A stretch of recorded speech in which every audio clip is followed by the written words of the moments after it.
સુરતમાં ખટોદરા પોલીસ લોકોના વારે આવી છે. ખટોદરા પોલીસ મથકના પીઆઈ બીઆર રબારી મેદાને ઉતર્યા છે. ખાડીના પાણીનું સ્તર સતત વધી રહ્યું છે અને જે લોકો ખસી નથી રહ્યા તેમને સહી સલામત સ્થળે ખસી જવા માટે પીઆઈ વિનંતી કરી રહ્યા છે.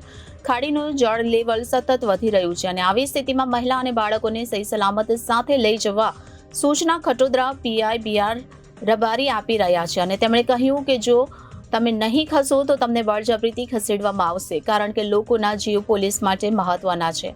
કોઈ પણ વ્યક્તિની જાનહાનિ ન થાય તે માટે ખટોદરા પોલીસે કામગીરી શરૂ કરી છે. ખાડી નજીક આવેલા વિસ્તારોમાં મધરાત્રે જ મોનિટરિંગ કરવામાં આવતું હતું. એડવાન્સમાં લોકોને સ્થળાંતર કરવા માટે સમજાવવામાં આવ્યા હતા, પરંતુ સ્થિતિ એવી સર્જાઈ હતી કે સંખ્યાબંધ લોકો મૂળ સ્થાનેથી જવા માટે તૈયાર ન હતા. સવારે ફરી એક વખત સમજાવ્યા પછી સ્થળાંતર માટે તૈયાર ન થનારા લોકોને પોલીસની મદદ લઈ શેલ્ટર હોમમાં ખસેડ્યા હતા. તો 750થી વધુ લોકોને સ્થળાંતર કરાયા હતા.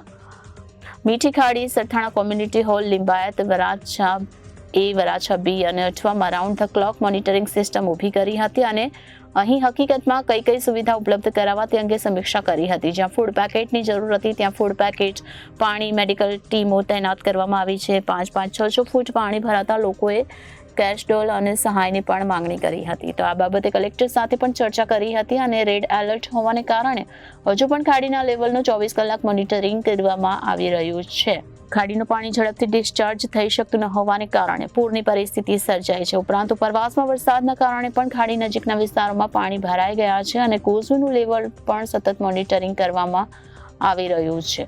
ત્યારે સુરતમાં ખટોદરા પોલીસ લોકોના વારે આવી છે. ખટોદરા પોલીસ મથકના પીઆઈ બીઆર રબારી મેદાને ઉતર્યા છે.